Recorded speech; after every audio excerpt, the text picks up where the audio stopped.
Welcome to the first course on cloud computing.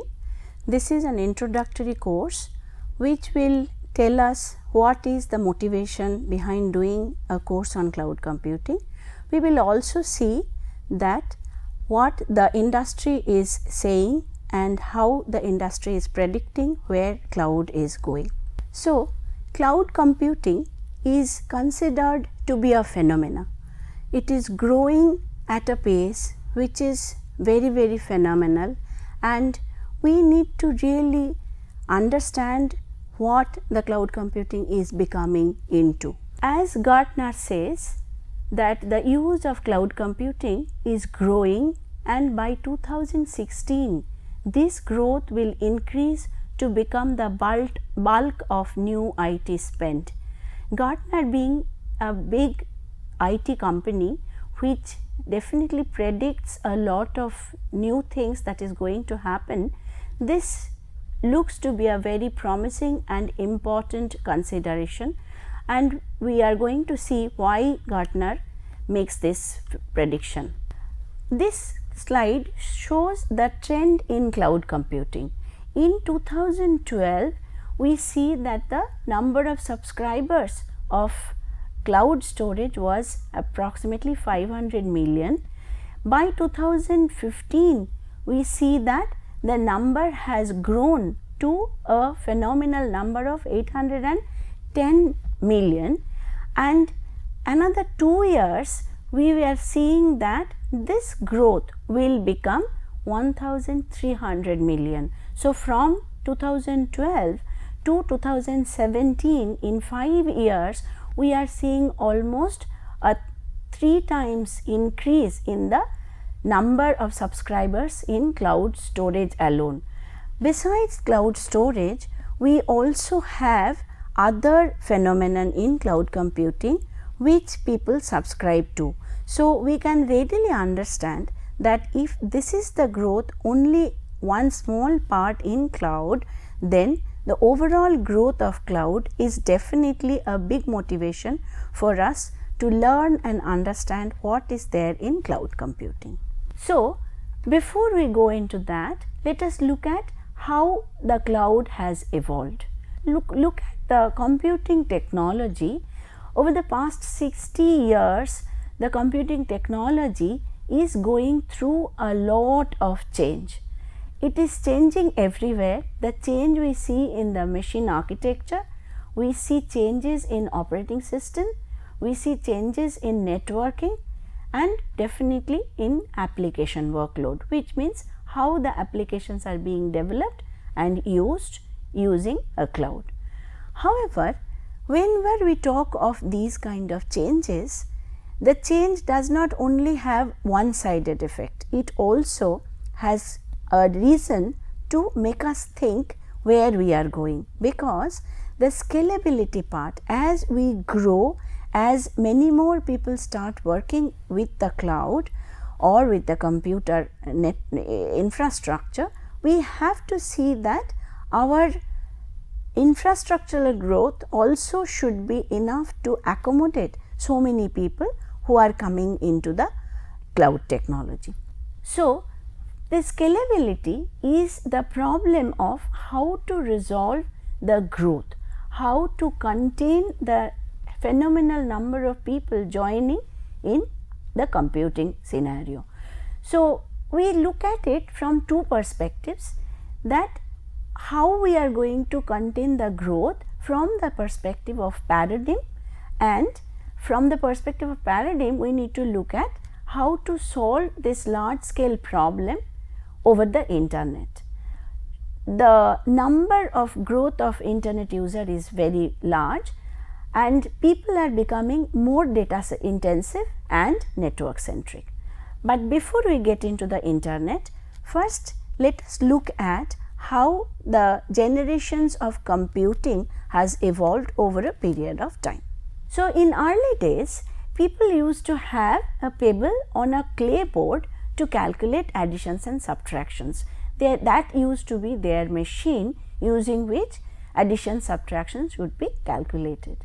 In 3600 BC, abacus was invented in China. that was the first computing machine that was invented, but we have come a very long way from that, and we see that the first proper computer was given in 1940. Approximately we can divide the generations into 10 to 15 years, with the first generation starting in 1940, spanning about 16 years.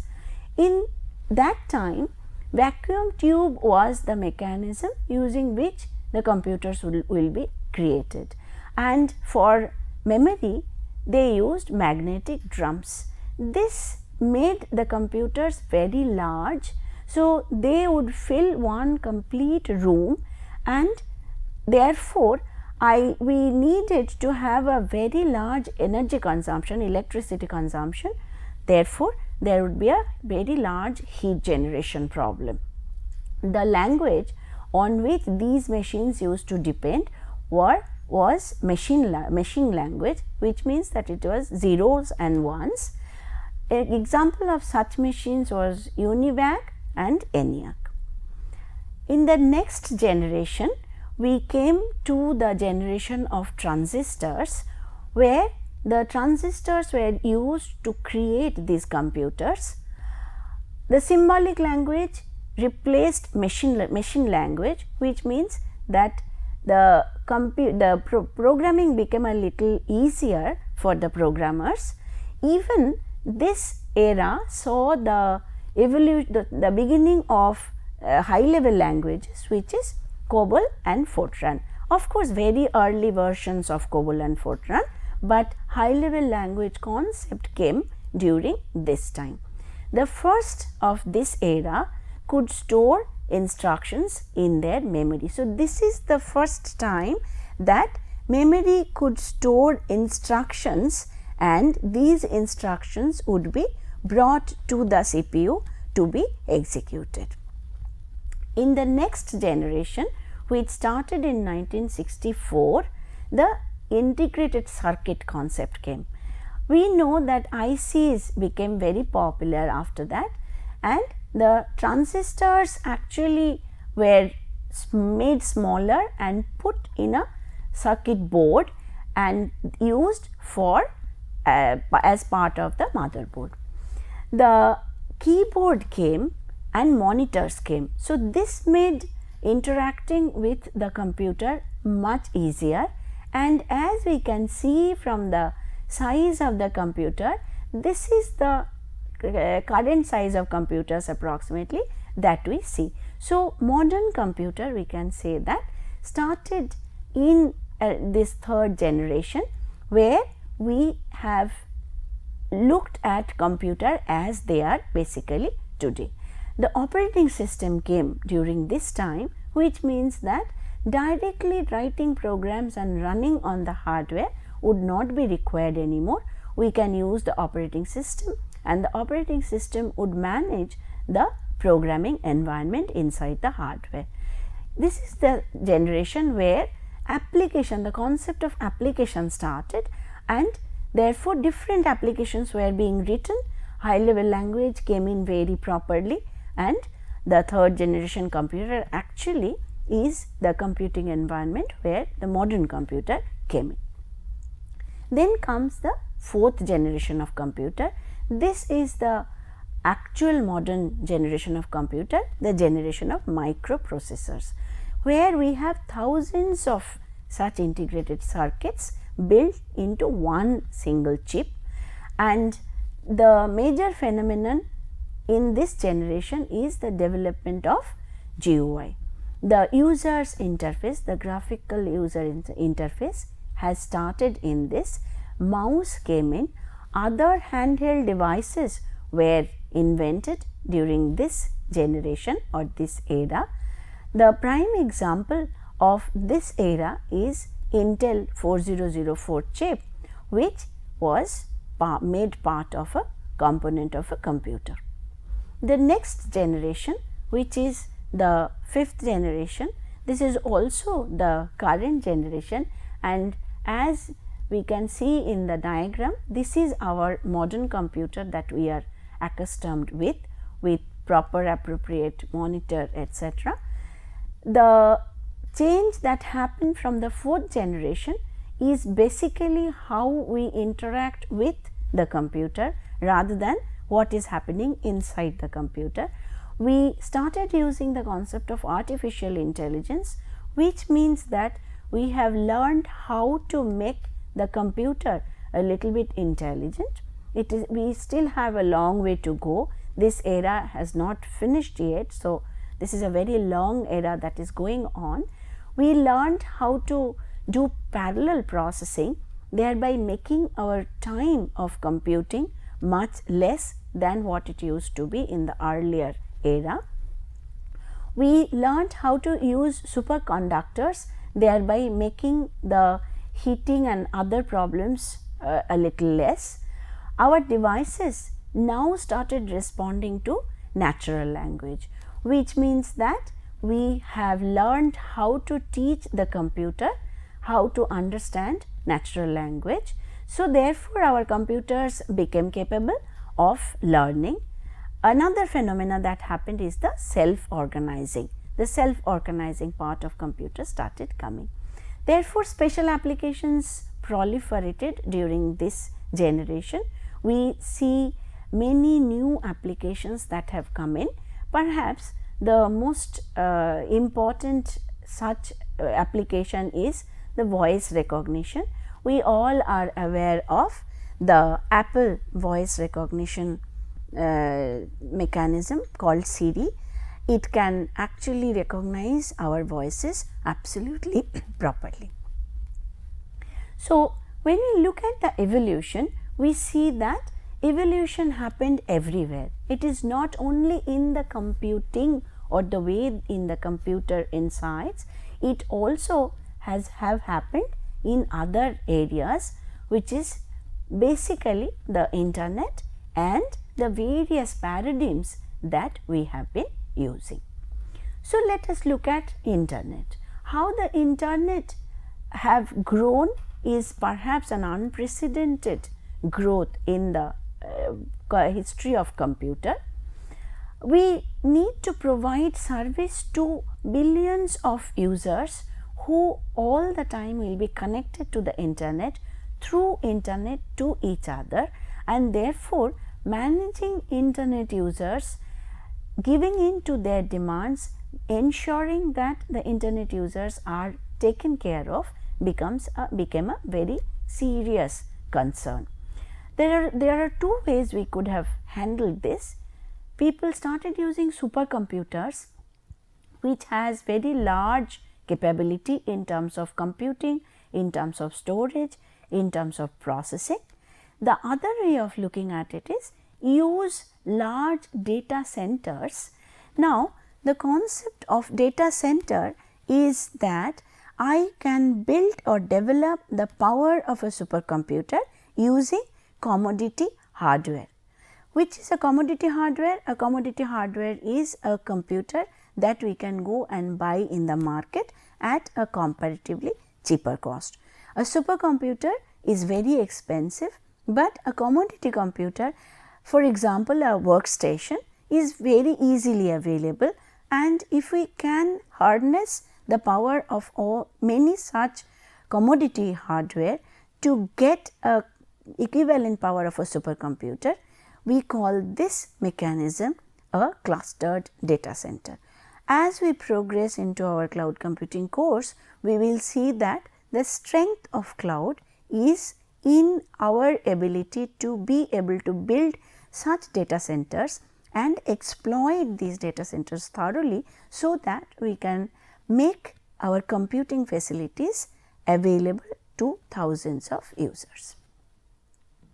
Now, if we look at the growth of internet connected devices, we see that in 2003, the world population was more than the internet users. The blue ones are the internet users or the devices that are connected to the internet, and the yellow indicates the number of the population in billions. In 2005, we skip that. If we go to 2010, then we see that there is a huge amount of growth in the internet connected devices. In fact, in 2005, as the slide indicates, that this is the year when the number of internet connected devices exceeded the population in the world. And this growth is increasing, and it is predicted that in 2020 a very large 50 billion devices will be connected to the internet, whereas the world population will be 7.6 billions. So, how the internet computing grew is, initially we had the concept of publishing our information in the web. Then we needed to find out how to inform the users, other users, make them aware of what has been published. Then how to interact with users and generate more. And then we learned how to integrate such different published documents or information and make everything more useful. And finally, we learned how to create a transaction out of it. But none of these would be possible if we would not be able to do the other concepts, which is the semantic concept, not exactly the words, but the meaning of the words. Using that, can we discover? So, we have learned how to generate intelligence in our computer and therefore do a discovery. We learned how to make the data intensive world, which is the high performance computing or cloud computing world, automate this whole discovery process. Then came the social media, and by social media I mean Facebook, Twitter, all these, and with that came the revolution of computing and networking. And today we are in the age of data marketplace and data analytics, which is being promoted by the concept of cloud computing. So, let us look at how the paradigms of computing evolved. We started with what was known as a centralized computing. We came then to the age of parallel computing. Cluster computing came after parallel computing or along with parallel computing. Distributed computing came next, and today we are in the age of cloud computing. Let us look at what these paradigms mean to clearly understand what is cloud computing and how cloud computing can help us in doing what we want to do. So, in centralized computing, we had only one central computer, and this one central computer would contain all the resources and will be able to fulfill all our needs. All these resources include processors, memory and other storage, the external storage, and we call this a tightly coupled environment where one operating system will be controlling all the resources. Then came parallel computing, where we can run multiple computations in parallel with each other, thereby of course saving a lot of time. We use multiple processors for parallel computing, and these processors are not individual independent machines, they are part of one single machine. There will be tight coupling between these processors, and typically there will be one single central memory which will be shared among all these processors. The communication between these processors will be using this shared memory, or sometimes it will be using message busing. Then came the concept of distributed computing, where these processors, instead of being stuck in one single machine, now I can use a number of independent autonomous computers. and these computers have their own memory, have their own communication mechanism, but they are connected with each other using a network. Information will be exchanged primarily here through message passing, since the concept of shared memory is not there anymore in a distributed computing. Typically, distributed computing is said to be consisting of multiple autonomous computers, each having their own private memory, and they are communicating with each other through a computer network. Actually, distributed computing is today called cloud computing, with certain other technologies added to the distributed computing. What has become, or it has evolved to something called a cloud computing. Then we look at the concept of cluster computing. It is either parallel or distributed processing system, where we connect a number of standalone computers which will cooperate with each other and do one work. So, the goal here is to represent a single computing resource, although it actually underneath has many computers, independent computers connected together. Therefore, from these concepts came the cloud computing, which is internet based, and they share resources, cooperate with each other, and they do a grid like, provide a grid like environment, where the ultimate goal of cloud computing is whether I can provide utility computing. So, in utility computing, what we mean is that the service of computing may be given like an utility to others. Therefore, I need some computing power, I can easily access a cloud and get that. If one user needs some storage power, they can easily access the cloud and get their storage power. This is the concept of utility. In later sessions, we will look into the utility concept in a greater detail. So, let us look at how the cloud evolved. Initially, it was hosting, and then it gave into ASP, and then came the concept of virtualization. With the virtualization came the concept of software as a service, or SaaS, and SaaS gave in to what is known as a cloud. So, what is hosting? In hosting, we saw that the applications became more flexible. We can use the hosting power of a server to store our applications and publish it and allow others to look at it. The active server made our applications to be used as a service.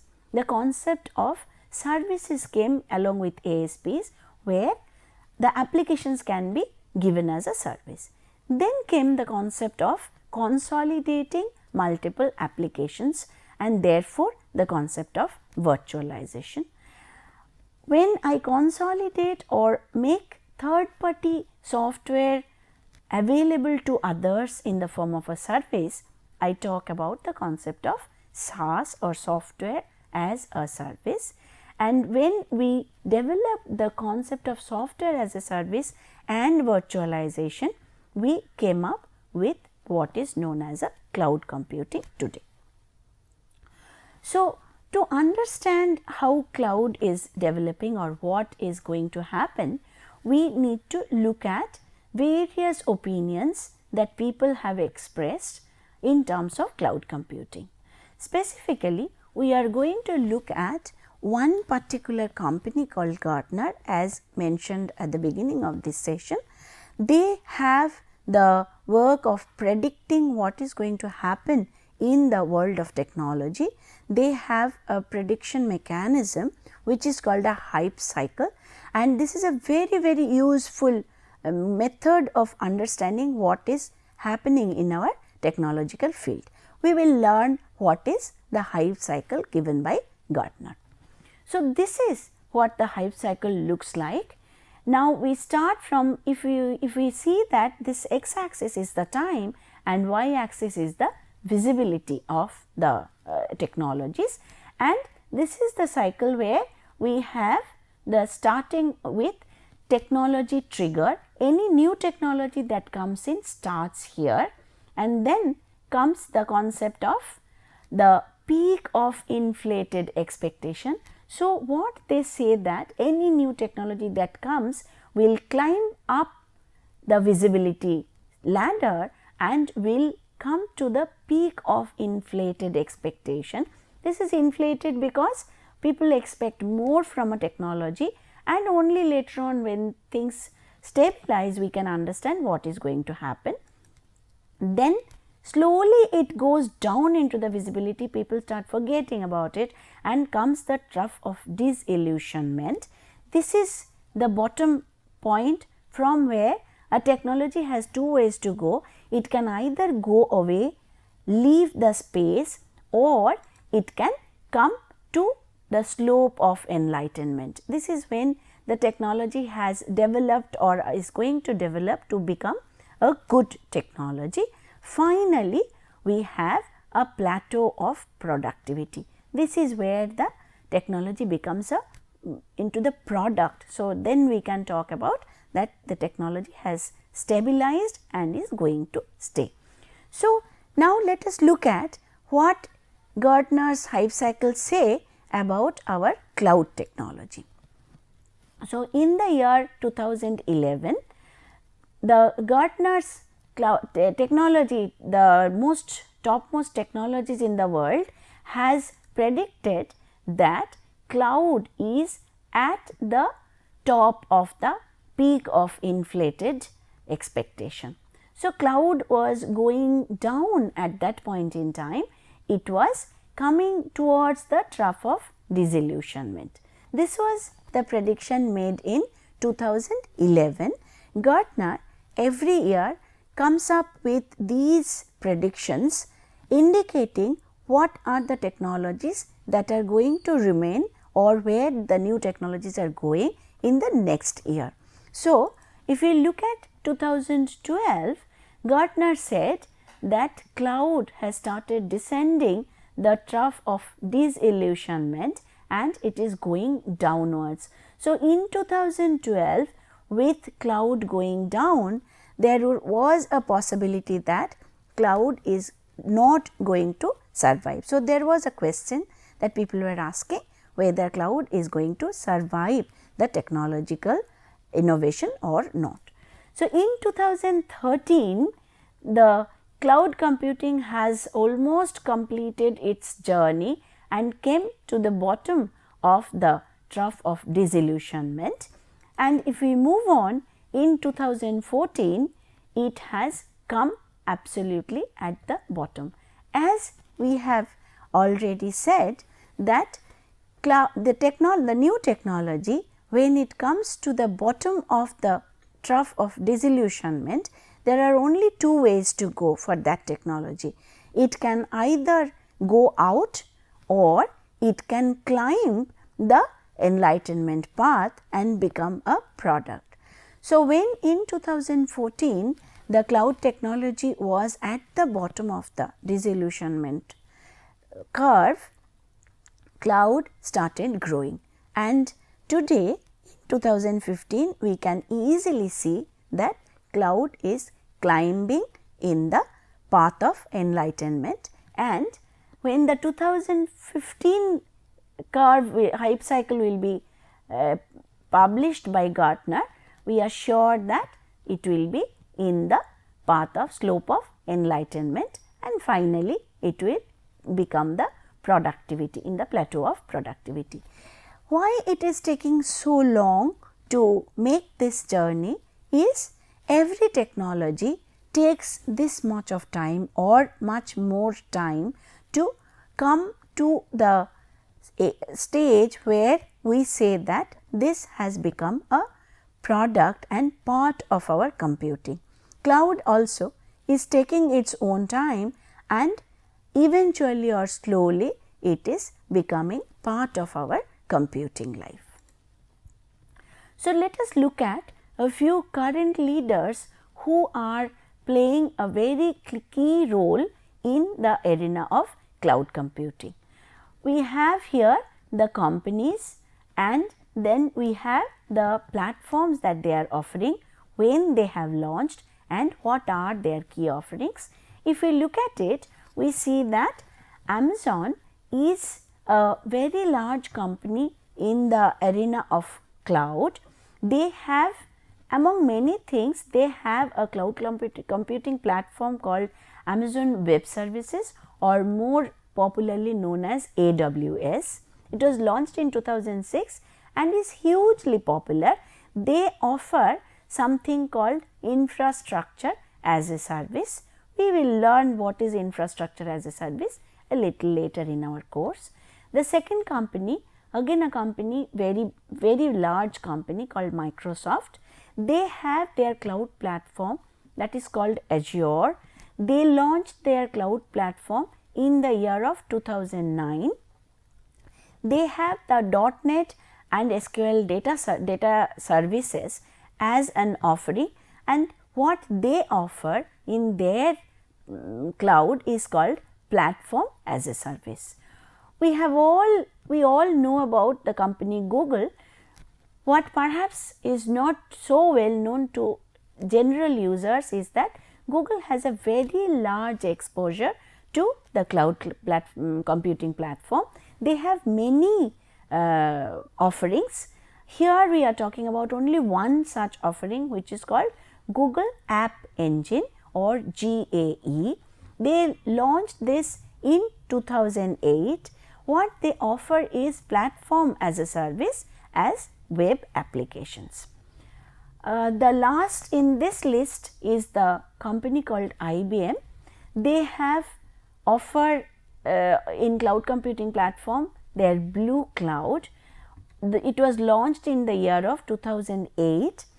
It is a proprietary platform which gives the web applications of on-demand web application services. So, we have come to the end of today's session. We have looked at the motivation, wherein we looked at what is motivating us or the world to know and to get into cloud and to do what is required in a cloud computing scenario. Then we looked at the evolution. We looked at the evolution of computing, how the computing has evolved. We looked at the evolution of internet, how the internet has grown out of proportions, and we looked at the various paradigms which came to being from the centralized paradigm to the cloud paradigm. Then we looked at the hype cycle which the Gartner has proposed, and every year they provide a hype cycle indicating what are the new technologies and where these new technologies are going, and we saw that cloud computing is becoming to come to be a very solid and very matured technology. And finally, we saw a few companies who have a high or large stake in the arena of cloud computing. Thank you.